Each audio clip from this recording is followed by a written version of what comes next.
حضرت عبدل واحد بن زید رحمتullah علیہ جو مشائخ چشتیہ کے سلسلے میں مشہور بزرگ ہیں، فرماتے ہیں کہ ہم لوگ ایک مرتبہ کشتی میں سوار جا رہے تھے۔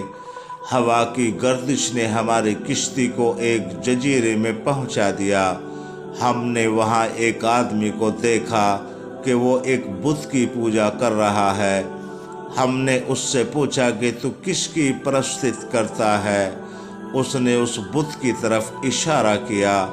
ہم نے کہا تیرا معبود خود تیرا بنایا ہوا ہے، اور ہمارا معبود ایسی چیزیں بنا دیتا ہے جو اپنے ہاتھ سے بنایا ہوا ہو، وہ پوجنے کے لائق نہیں ہے۔ اس نے کہا کہ تم کس کی پرستش کرتے ہو؟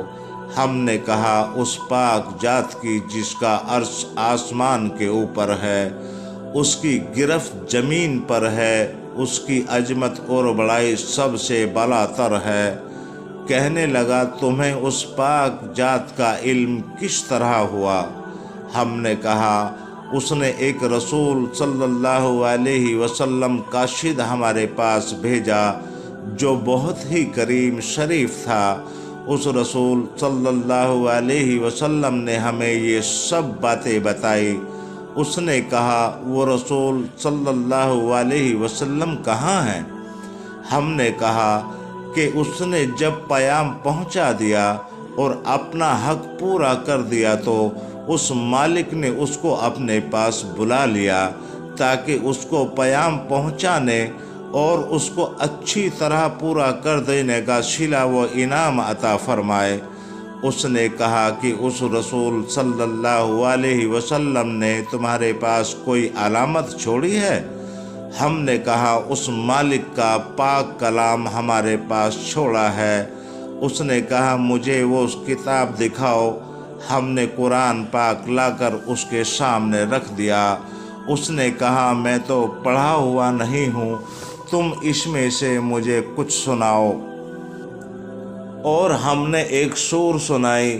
وہ سنتے ہوئے روتا رہا یہاں تک کہ وہ سور پوری ہو گئی۔ اس نے کہا کہ اس پاک کلام الہی کا حق یہ ہے کہ اس کی نافرمانی نہ کی جائے۔ اس کے بعد وہ مسلمان ہو گیا۔ ہم نے اس کو اسلام کے ارکان اور احکام بتائے، چند سورتیں قرآن پاک کی سکھائی۔ جب رات ہوئی عشاء کی نماز پڑھ کر ہم سونے لگے تو اس نے پوچھا کہ تمہارا معبود بھی رات کو سوتا ہے؟ ہم نے کہا وہ پاک ذات حی القیوم ہے، وہ نہ سوتا ہے نہ اس کو اونگ آتی ہے۔ ہم نے اس کو آیت الکرسی پڑھ کر کے سنائی۔ وہ کہنے لگا تم اس قدر نالائق بندے ہو کہ آقا تو جاگتا رہے اور تم سو جاؤ۔ ہمیں اس کی بات سے بڑی ہیبت ہوئی۔ جب ہم اس جزیرے سے واپس ہونے لگے تو وہ کہنے لگا کہ مجھے بھی اپنے ساتھ ہی لے چلو تاکہ میں دین کی بات سیکھ سکوں۔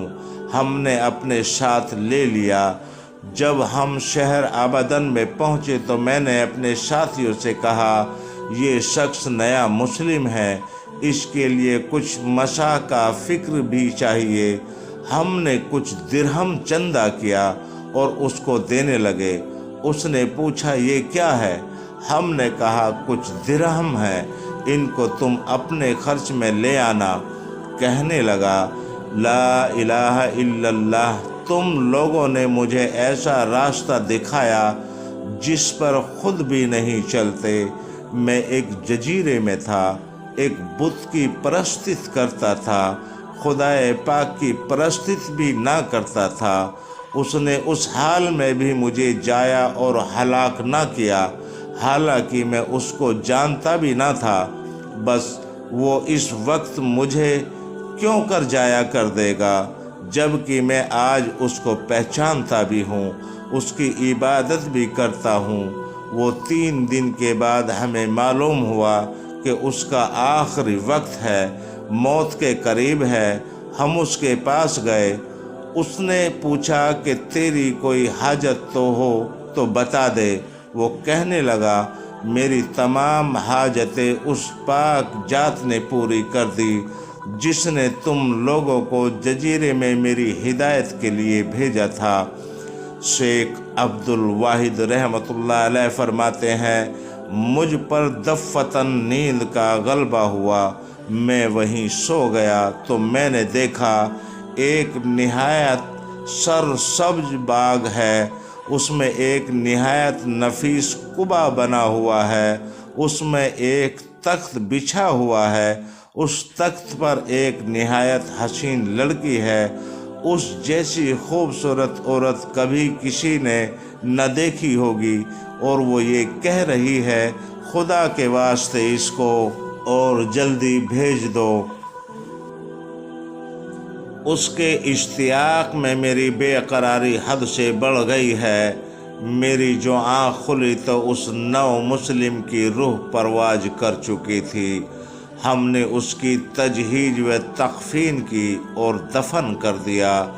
جب رات ہوئی تو میں نے وہی باغ اور قبا اور تخت پر وہی لڑکی اس کے پاس دیکھی۔ وہ یہ آیت شریفہ پڑھ رہا تھا جس کا ترجمہ یہ ہے، اور فرشتے اس کے پاس ہر دروازے سے آتے ہوں گے اور ان کو سلام کرتے ہوں گے، جو ہر قسم کی آفت سے سلامتی کا مجدہ ہیں، اور وہ یہ اس وجہ سے کہ تم نے صبر کیا تھا اور دین پر مضبوط جمے رہے، پس اس جہان میں تمہارا انجام بہتر ہے۔ حق تعالی شاہ کی عطا اور بخشش کے کرشمے ہیں۔ ساری عمر بت پرستی کی اور اس نے اپنے لطف و کرم سے موت کے قریب ان لوگوں کو زبردستی کشتی کے بے قابو ہو جانے کی وجہ سے وہاں بھیجا اور اس کو آخرت کی دولت سے مالا مال کر دیا۔ اللہ اکبر۔